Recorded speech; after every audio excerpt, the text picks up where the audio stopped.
Good evening.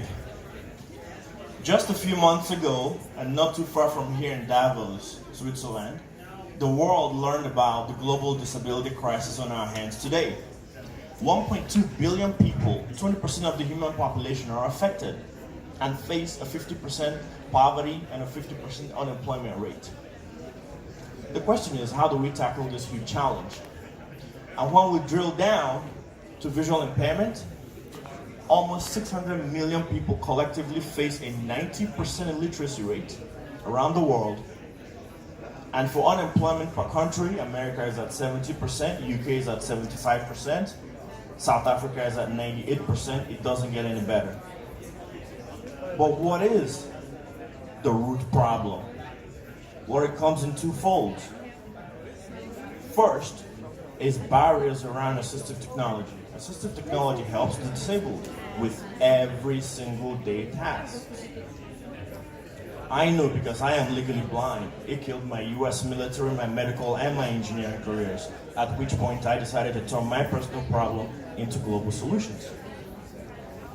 If you give me a business card right now, I need three things. Just look at a business card. I need assistive technology, like a magnifier or screen reader. I need to learn how to use it, extra commands, and I also need to operate it by hand, manual operation. How would any one of you like to hold your eyeballs with one hand and control it with the other? I bet you wouldn't like that. So that's one huge problem with assistive technology and the visually impaired. And the second problem is, being that this demographic is not economically viable to buy cutting-edge technology, how do you provide them with a solution that can actually help them climb out of poverty? Well, what if? First, we found a better way to handle assistive technology. A, make it hands-free. B, automate the commands. And then to deploy it, what if we found a mainstream market? Say an industry that's at $140 billion and growing at 13% per annum year-to-year. What am I talking about? Folks, I'm talking about ThinkandZoom. This is a brain control solution that's gonna enhance the disabled and at the same time boost entertainment for the abled. What does that mean? ThinkandZoom offers brain control, hands-free solutions to the disabled, where we have hands-free automated brain control solution to help people like myself that are visually impaired to see better by simply thinking.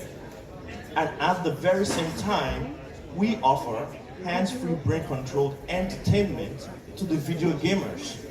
I mean, the highest esports earner just earned $1.6 million over the course of 1 year. So this is market validation that the video game industry is truly hot and Google is rolling out no console gaming. So how does this work? Well, let's start with the game first of all. Play the game, please. By simply thinking via this EEG brainwave reader, I am playing a game. I am lifting a bird out of the cage. And this game already won an award at Apple Worldwide Developer Conference. Can't you? And now let's zoom.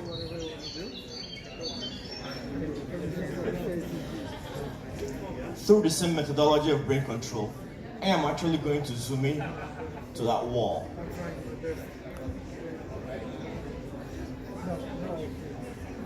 Look, think, and zoom. Avatar XPRIZENS Rosé. And it reads as well. So, where are we with this? Our idea is to provide a solution of hardware coupled with cloud processing software subscription. What does that mean? Well, the user is going to have a piece of hardware that reads the brainwaves, but then they're going to be provided with a Think Cloud, a monthly subscription software where you can literally stream your brainwaves to the cloud for processing. It's going to leverage EEG and AI to help us understand human thoughts and provide basic functionality as remote control. Now, who are some of the competitors in this space? Well, I already mentioned Google, who is rolling out no console gaming, and we have big companies like Microsoft over there and Sony and others. However, We aim to turn a competitor into a partner.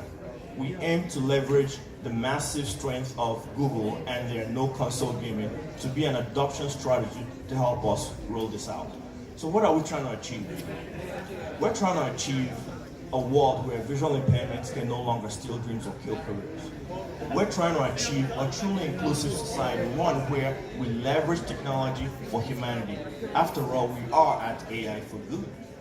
We're trying to achieve a world where all of us are included in the economic viability and prosperity, and a world where we all can be proud of to look, think, and zoom into a better, brighter future. Please join me. Thank you.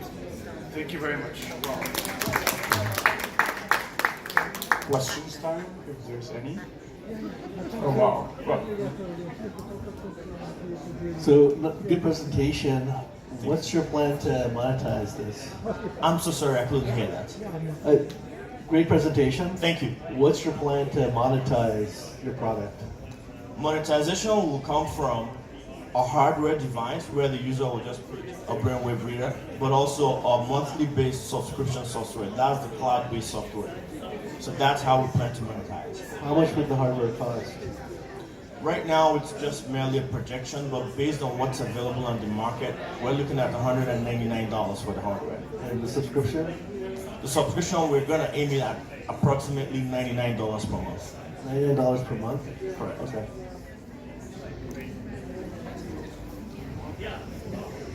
So just kind of building upon what Neil said, this is AI for Good, and we're, IT is a UN organization, and I guess I'm putting my UN hat on, and I can see a lot of marginalized communities in Africa and Asia leverage this technology.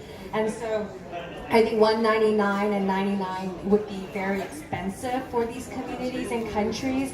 And so I'm wondering if you do have a separate kind of go-to-market plan or pricing scheme for those people who do not live in high-income markets. Yes, we have thought about that. I am one of them. We are targeting the video game industry primarily because these are the demographic that will pay you any amount of money to boost their entertainment, pleasure, and give them the ability to have magneto powers. When we're able to roll that out, then we can devise a better business model for those markets that are not able to afford it. For example, we can leverage philanthropic funding from the MacArthur Foundation or your Zuckerberg Chain. These are folks that are willing to fund projects when it comes to people who are not able to afford it. So we've thought about that, we have that in mind.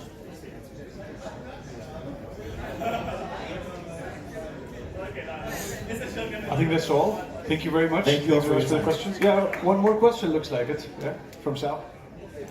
Question is, what's the stage of the company? Where are you at? So you got a product out, it's a pilot. Is it, can you ship it, or what does it take for you to ship it? At this point, right? What are you looking for? Right now, what you've just witnessed is a very bare bone prototype, believe it or not. It's going to require AI and several years of development. What we want to achieve is the ability for AI to process human thought. And here's an instance. We want humans to think of 0, 1, and 2. 0 will translate to zoom in, 1 will translate to zoom out, 2 will translate to something else. And also for video gamers, same thing. 0 can translate to punch, 1 can translate to jump up, and 2 can translate to jump down. So very simple. Now, our next plan is to actually leverage tech transfer. We've identified several universities like University of California, San Francisco, who have made some strides into reading brainwaves, right? Where we plan on leveraging tech transfer and some government funding, since this is primarily social good, to start rolling out. What are we looking for? Startup veterans, people who are very versed in taking ideas to the market to help us put around the right pieces in terms of team. With the right team, we can conquer this challenge. All right, thank you. Thank you. Thank you very much. Good job.